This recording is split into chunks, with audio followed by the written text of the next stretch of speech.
Hey, welcome to Mended Futures, where real stories remind us that broken doesn't mean the end. It's just the beginning of something new. I'm Evan Bergener. And I'm Liz Mahan.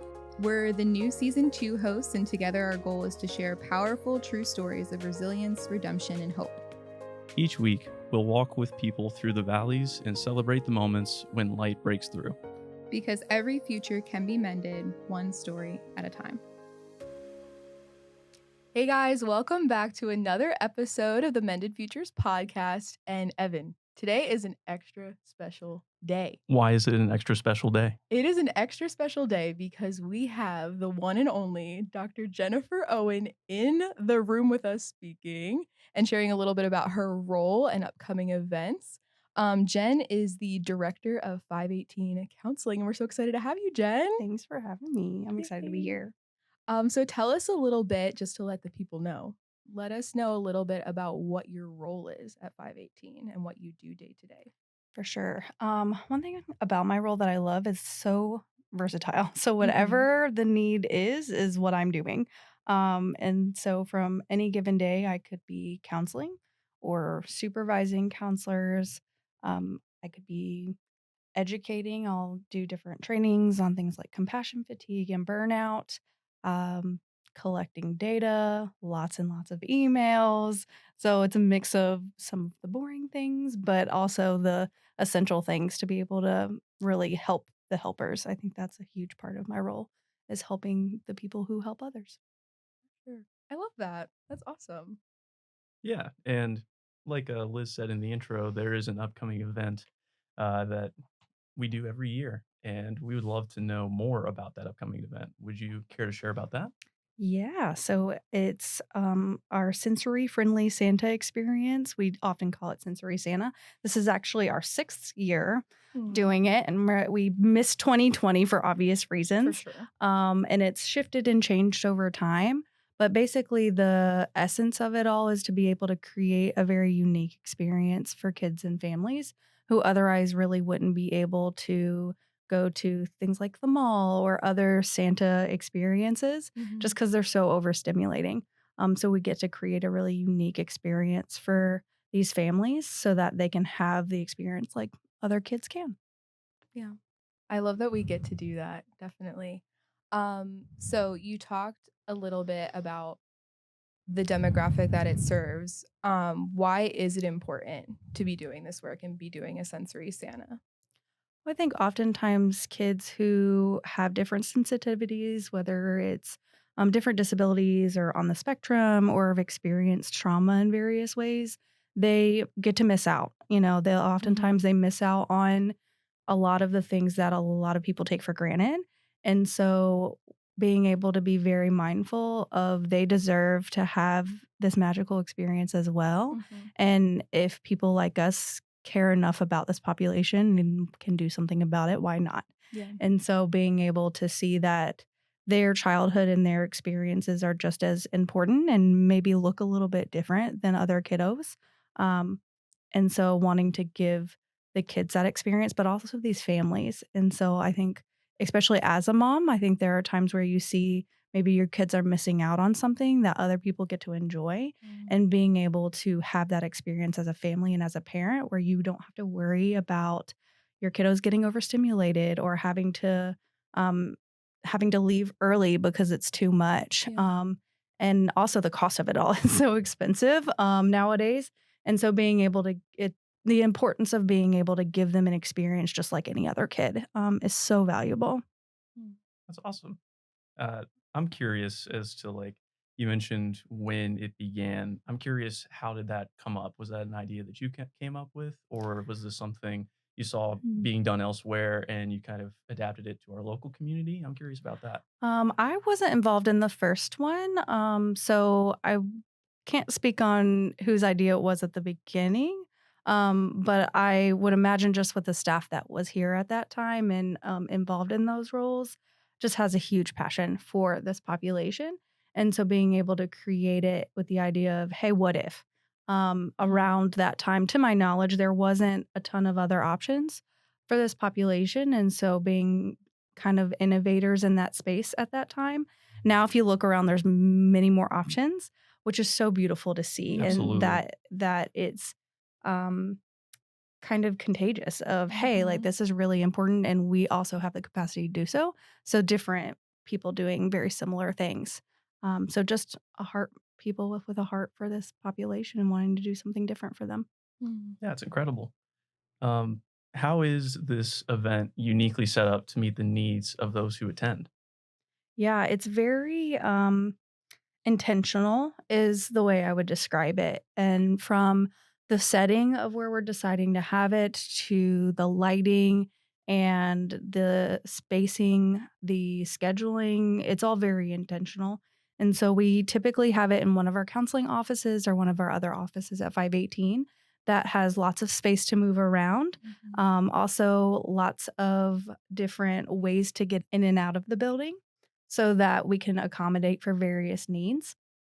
And in addition to that, thinking of the lighting and the noise. So we're in our own space. We're not in a very large communal space. So there's not a lot of chaos going on, loud screaming, or, just even talking in general. And so that kind of disarms any sort of fear response we would initially have or overwhelm. Um, Also, the scheduling, if you're going to the mall and you're standing in line and even if you're getting there early, you're hoping for the best that there's not tons of people that you have to wait around. Um, and so you have a scheduled time to be able to show up, but we also have the flexibility because life happens Hmm. Mhm. and kids don't get their shoes on and we're taking forever and traffic and screaming in the car. There are different things that kind of delay getting there. Mhm. And so we can adjust and we can, shift to the needs of the family. We also have trained staff. And so our staff are either our licensed professionals who are counseling and work with this population regularly, or even our team who's trauma informed, or those even who have kiddos or family members in this population as well who have a personal experience with that. And so they know how to handle when we have some meltdowns or we have some sensitivities, and they're able to handle those beautifully so that the magic doesn't get lost in all Mm. of the activities. Mm. So Jen, walk us through what a sensory Santa experience would kind of look like. So if a parent is Hmm. kind of on the fence, their first time bringing their kiddo, Hmm. what can they kind of expect in an experience like this? Absolutely. So we try to make it very clear where it is because the mall is very obvious where it is, Mhm. but we have giant candy canes outside and signs that say Santa is here with usually one of our elves, is what we call them, Cute. our volunteers that are dressed up like elves that are out there greeting the families and helping them in whatever ways possible, whether that's helping to carry whatever stuff they might have or hold the door open or whatever that might look like.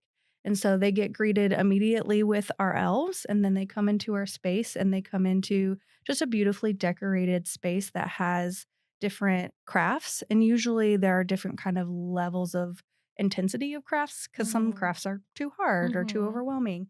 And so there's usually a variety of different crafts that they can do together. And then they don't have to if they don't want to. Mhm. And so they get to hang out with our team for a little bit and then they get escorted to another room where they get to meet Santa. And so it's an enclosed room just with them and Santa and the photographer. We have a professional photographer as well. And it is a beautiful time for them to be able to spend however long they want with Santa. And sometimes what often happens at experiences like this is that there's one giant chair where Santa's in, and then the kids can sit on Santa's lap and tell them what they want for Christmas. But we actually usually have either a long bench or a long couch so that the kiddos don't have to sit on Santa's lap if they don't want Mhm. to. Because, I mean, Santa is a stranger still. Mhm. And so it's not necessarily the most comfortable to sit on somebody's lap that you don't know, even if Right. it is For Santa. sure. For And sure. so being able to have that option. So Santa's willing to, or have a couch where there's space for all the kiddos or the whole family and get to have this sweet time where they can share what they want for Christmas or a little bit about them. And sometimes these kiddos are just enamored with who Santa is and what he looks like. And one time we had a kiddo who was just stroking his beard for quite some time, just couldn't kind of fathom why the beard was so big and fluffy and white. And so, but the space to be able to do that and do that so freely without being judged or intimidated or anything like that. And so they get professional pictures taken, and then with the family, with the kids by themselves, different options. And then as they leave, they get a personal gift. So they usually get a certificate of niceness with their Cute. name on it, given from Santa. And then they get kids' gifts, they get homemade cookies. And depending on donors, we've also gotten big family gifts like weighted blankets one year. And so we're able to gift those to those families, and then they leave, and then we get to send them pictures of their pictures with Santa afterwards. Usually we'll mail them a couple and as well as send them digital so they have them before Christmas. That's incredible. I love Just that. throughout your listening to you speaking through this whole event, I love that word intentionality with like how much thought prior to, and I'm sure how much work goes into uh, putting this event together and making sure that every piece of it is as accommodating as possible and creating that experience that otherwise these families and these kids may not get. So I think that's really commendable and such a cool thing. I love that other places are picking up on this event as well. Shifting gears a little bit, at 518, our goal is in part to create reconciliation in our community's families. How does this particular event lend to accomplishing that mission? For sure. I think that it's a beautiful opportunity for families to come together and almost the sense of reconciliation within the family that's coming. So oftentimes we might see that they are parents or they are blended families, they are kinship families. And so these times often around the holidays can be incredibly stressful. And so I think that there can be a sense of frustration or bitterness or, just general anger when trying to make this magic happen under circumstances that are not as accommodating. And so when we're able to accommodate those needs and just break down all the things that can create that frustration, then these parents in particular or caregivers are able to enjoy it just as much as the kiddos are. And so there's this sense of reconciliation, if you will, of this unity of this family coming together where they can truly have this wonderful magical moment without the pressure of the world around them. Because these parents are oftentimes making magic for these kiddos, but it's also at the expense of their own mental health or physical health or financial burdens. And so I think that they're able to have just as much of a magical experience because we're removing those barriers. And I do think also there's this sense of reconciliation in that we get to be the community, right? So they really rely on their village to help them. And it's so wonderful when they have that village in place, and we might not be that consistent village that's there for them every day, but then they can see that there are people out there that care about them, that care about their kids, and they care about what this experience is like for them. And it doesn't have to cost them a thing. We're just doing it because we truly love it. And I think that there's a bit of reconciliation of like, this world is such a tough place sometimes, and you can look at the world and see all the bad things, right? And that people are only caring about themselves or, that nobody sees the suffering I'm going through. And so for a moment to be able to be that village and that community that sees them and appreciates them and the hard work that they do and to be able to give back to them, I think is such a beautiful way for us to facilitate reconciliation in that moment. Yeah. I love that, kind of like what Evan was talking about, the thought behind basically every single thing that you're doing with this event. But I love that this event specifically cares for everyone involved in the family, like not just for the child who might not get this experience in a typical setting, but also the parents. Like, I'm not a parent, but I can imagine that as a parent, like, nothing brings you more joy than seeing your child happy and cared for. So having that, I'm sure, is just like such a gift to the parents too. So I love that we get to do that. It's super awesome. It's one of my favorite things, I think, is yes, seeing kids light up about Santa is so awesome, but seeing moms and dads and aunts and uncles and grandparents that are truly most of the times in the corner, and they're Mhm. just observing and watching this whole experience, and they are silent, and they Mm. are observing, and they're taking it in. And how many times we've had people say, "Thank you so much for doing this. Like, we never get to do things like Mm. this. Um, you have no idea how much this means to me." All of these true, like, gratitude moments that just humble you of like, Yeah. this is why we do what we do. So yes, Yeah. there's a lot of planning, and yes, there's a lot of, little things that go on in the background. But when you get to see that and hear that straight from these parents who work so hard every day to Mhm. give these kids the best that they can, it's, oh my gosh, it's so rewarding. Yeah, for sure. That's beautiful. I know last year I got the joy of helping out with the Mhm. event on not the back end. It was before the event. So Mhm. pre-event things. And getting to call and confirm that people were coming, and just a testament to the impact of this event. It was just so beautiful to hear like how excited the parents were and Mhm. how they were saying, their child is just so excited and so happy to be doing this and looking forward to it. And you could hear the joy in their voice that they felt like they were taken care of. So Mhm. that was a really cool thing for me to witness, especially as someone Mhm. who works on like the back end and admin side of 518. It was really cool to kind of, for a moment, temporarily be on the front lines of hearing Mhm. like, wow, 518 really, um, it's really beautiful, like the work that we get to do, Mhm. So I was really encouraged by that. So I want to Mhm. encourage you in that too. It Yes, was really, thank really you. cool. Are there any stories that kind of stick out to you when you're thinking of Sensory Santa in the years you've been involved in it? Are there any stories that stick out as like, wow, this is like the reason why I do this, or a really cool Mhm. moment or cool breakthrough moment you got to see for a Mhm. child? I have a couple. Is it okay if it's more than one? We love story time. Yes, Yes. Okay. please. I have a couple. Um, One of the ones we had done at our Vista Park office, so just Mhm. down the road, was a pretty full one. I think it might have even been not last year, but the year before. We had a kinship family who had signed up, and they had confirmed that they were coming.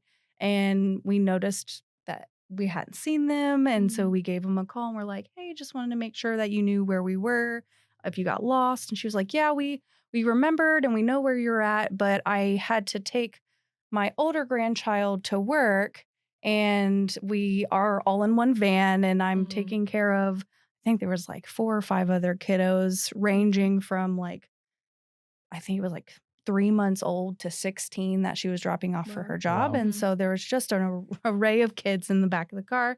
And she was like, "I just don't think we're going to make it because we don't really have the time to." And I was like, "Okay, like, I totally respect if you can't. I totally get it.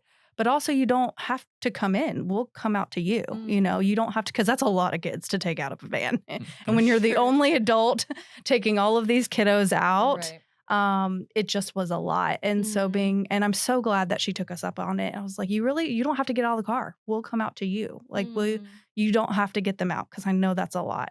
And so she pulls up, and I'm sure she was astonished at how many elves came out of the building. Love. And Santa came, and these kids, one of them woke up from a nap, and the first thing he sees is Santa right in his face, Dream and is come true. like, "What is going on?" But just these giant smiles on these kids' Yeah. faces, and this sense of like overwhelm and joy from this grandma of like, "Thank you for not making me get these kids out of the Mhm. car." But we still got to see Santa, and they got pictures in a different way because they were obviously all in the car. And we were able to still give them gifts.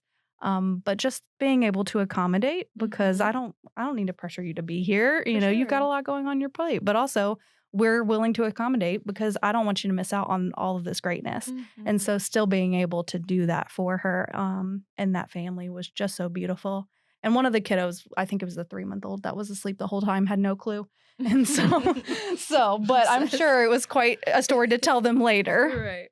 Oh. So that was one of the first ones that I remembered. There was Mm. another one last year with a girl who has come multiple times, and she is in a wheelchair.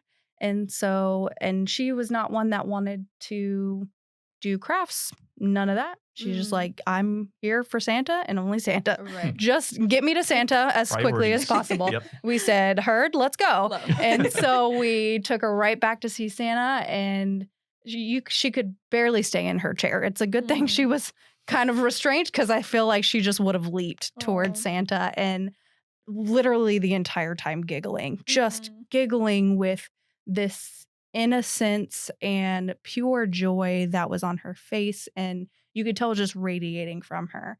And was also one of those very fascinated kiddos who's obsessed with the beard and just the whole experience, and being able to give that time that she needed to just be in the presence of Santa and have that moment. And again, that parent being able to stand on the sidelines and just take it in. And what a beautiful gift we're able to give that parent, and with such gratitude at the end, being like, thank you so much. Like, we're so, so grateful.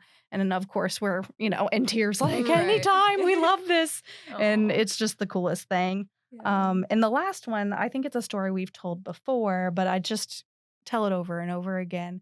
We had a little boy who came, I think he's come for multiple years, I can't remember for sure, who's on the spectrum. And again, forget the craft. I don't want the craft. I just want to see Santa.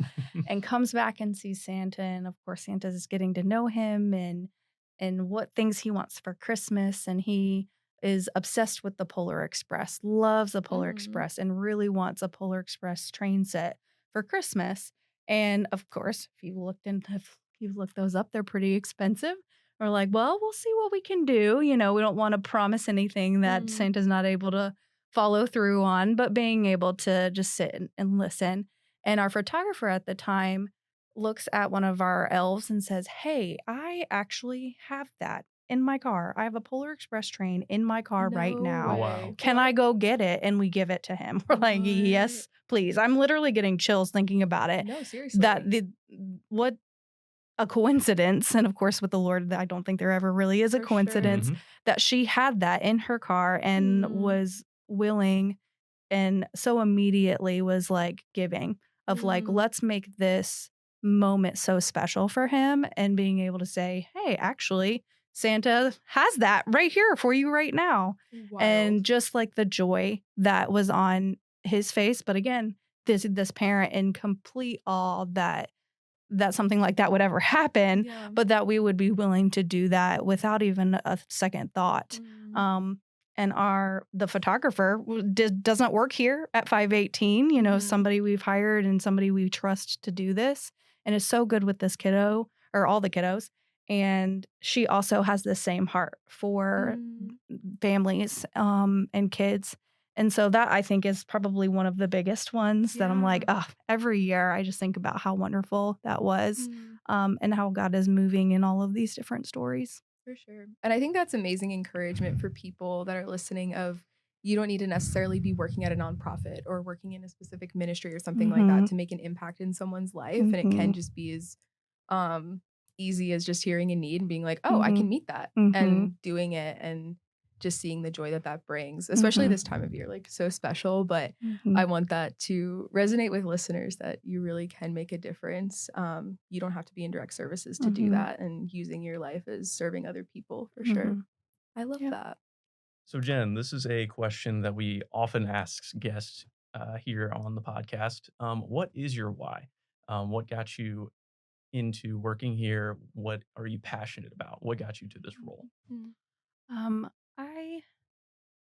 I think that God has created me to be a helper, and I oftentimes figure out how and which to do that without extending myself too far. And so that's really kind of been where I've seen the Lord work in a lot of ways. And so I got my degree in counseling, and then kept getting degrees, and Yes, you kept did. doing all the things. A lot of letters after your name. So the Jen. whole alphabet. the whole alphabet of letters that are just too much to even go into. But just this sense of wanting to help people, and this natural gifting, I think, that the Lord's given me. That sounds very prideful to say, but truly, I think that that's just how my brain works. And so wanting to use that for good wherever I can.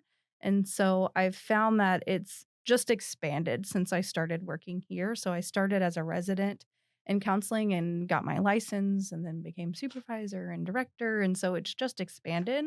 So now I don't only get the privilege to sit with clients, but I also get to sit with our staff, with various teams. I also get the privilege to be able to educate and train with the knowledge that I have on compassion fatigue and burnout and self care. And so I think my why is truly how how can I help? I want Mm, to help anybody in my path, and whether that's clients or whether that is the helpers. mhm, And so really wanting to strive for service in a way that is just lightening the other person's experience. So whether they're mhm, coming in for anxiety or trauma, or if it's a counselor who's sitting in front of me and they're like, I really don't know what to do here, or let's process this together. Whether it's providing them resources or providing them just with my presence. And so whatever that need is, I wanna be able to meet it. So mm. I think that is my why. That's That's awesome. beautiful. I really love that that you were talking about that compassion fatigue Mhm. and your role in helping the helpers. That's something that I Mhm. feel like so often gets missed. Mhm. Mhm, And so many people that have that compassionate heart and that gift, like you have, that's just kind of naturally a part of you.